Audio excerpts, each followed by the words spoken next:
I 30F caught my husband 31M in an affair. And I don't know how to move on. My husband had an affair and does not want to try to work out our marriage. I feel like I'm drowning and don't know how to start moving on. I suspected things had been going on for a while, but kept brushing it off. He thought he would never do that to me. Since around April, has been refusing my attempts to have sex most of the time. Sitting differently on the couch to where has facing away from me. Little things. It's with one of our good friends. She came to my house a few weeks ago. She's texted me. She's pretended to be there for me. I found out because I rolled over and they were having a Snapchat conversation. She said she wished she could be there to hold him, and he summarized that I tried to seduce him last night and mobbed it. I confronted him, and he admitted it. He said that it was because quarantine was stressful. He does not want to work things out. He thinks of me only as a friend in his heart. When I told her husband, he confronted her and apparently they actually kissed back in February.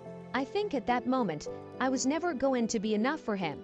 We used to be so happy. The week before they kissed, we celebrated Valentine's Day together. He bought us a nice bottle of wine for our anniversary. We had fun. We were perfect. I don't know where to go from here. We've been married only about a year. I feel like he took so much from me and doesn't even want to go to therapy or work this out. I don't want to leave my house, but everywhere in it, I see him. He chose her. I've been cheated in every relationship I've ever been in. He was supposed to be my forever. I don't know what to do. I've made therapy appointments, but I was also laid off last month. So I have too much free time to analyze every single moment. Where he might have been lying to me, or where I made myself pathetic trying to cling to him. How do I start to get through this? Update.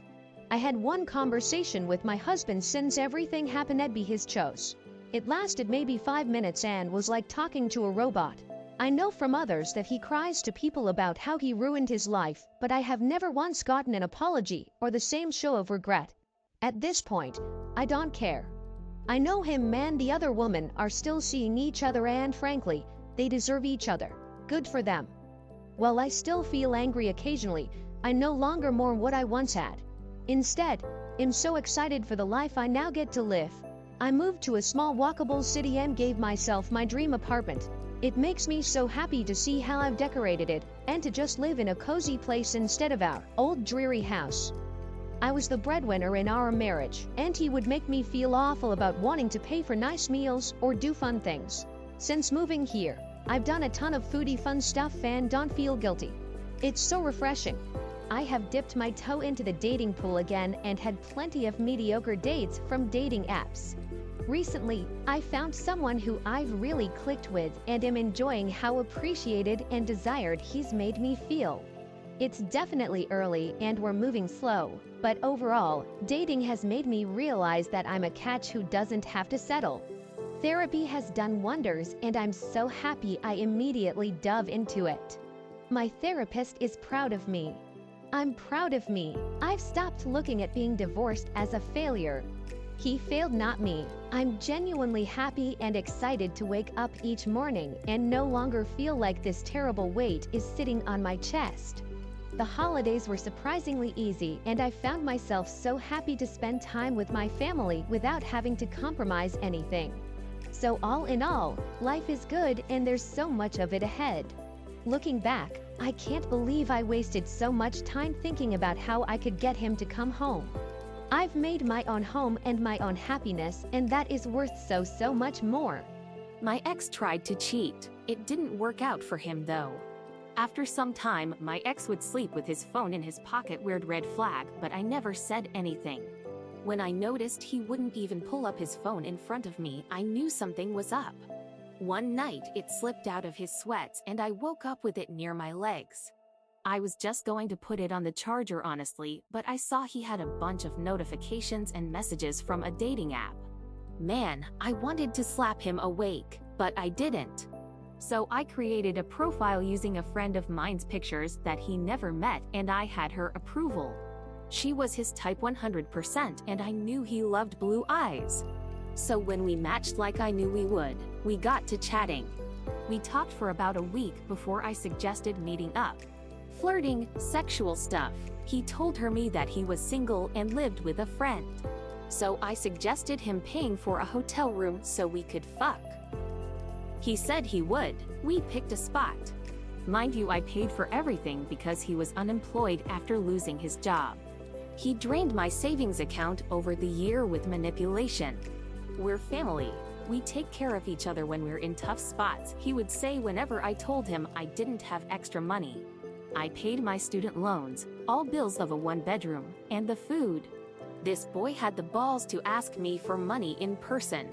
That his mom's birthday was coming up and he wanted to buy her something nice. So I gave him $50, just because it was hilarious at this point. I still think about the smile on his face in that moment.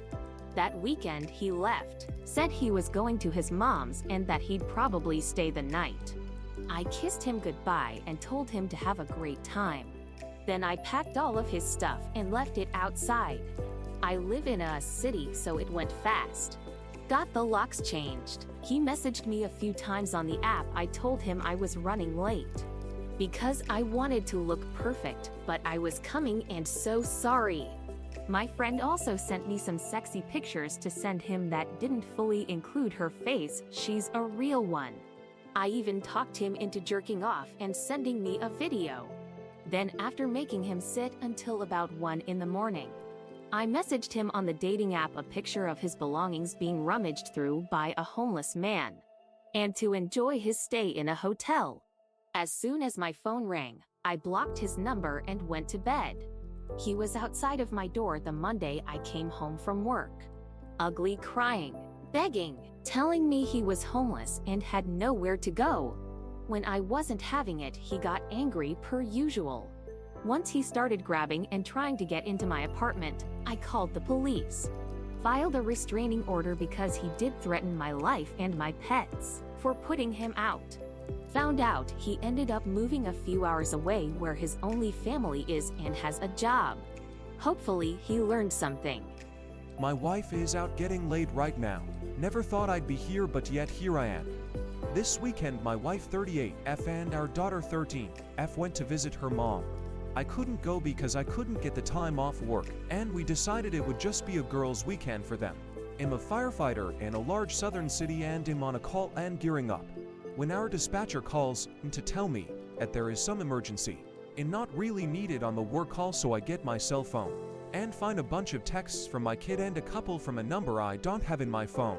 In the course of about 11 text messages, I learned that my daughter has gone ice skating and fallen and broken her wrist.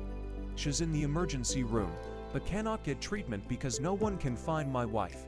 The number that I don't know belongs to a friend of my wife's who has gone to the emergency room to sit with my kid. She was the chaperone for the girls who had gone skating. So I call this friend, and after a lot of hemming and hawing, she admits that wifey has gone to dinner with some random guy. Well, we always leave our location shared with the family because of my job. And sure enough, I pull up an address and Google it, and it's a fucking hotel. This was 10 p.m. It's now almost 4 hours later and she hasn't answered my texts, but she did finally call our kid. I have permission and insurance information, and she got a cast and a referral to see an orthopedist when she gets home. The friend took our daughter back to her grandmother's and texted me. She said, "I'm sorry you had to find out this way about John. Apparently it's been going on every time she's gone home that I haven't gone. Meanwhile, I've worked countless hours of overtime to pay off our house, take us on nice vacations, send our daughter to the most expensive private school in our city. I'm a fool." Update. Wife claims that this guy is just a friend, and that they were at a coffee shop the whole time. She really must think I am stupid. I pay all of our bills, so I logged into our cell phone account and found one particular number that she has called and texted for more than any other. I haven't confronted her other than to say that I was disappointed that she wasn't there when our daughter truly needed her. I've taken a few other steps to protect myself, but I'm not going to discuss here. And it took me all about 15 seconds to figure out who the guy is, and of course, he is married as well. They are supposed to get home late tonight, so we will see what happens then.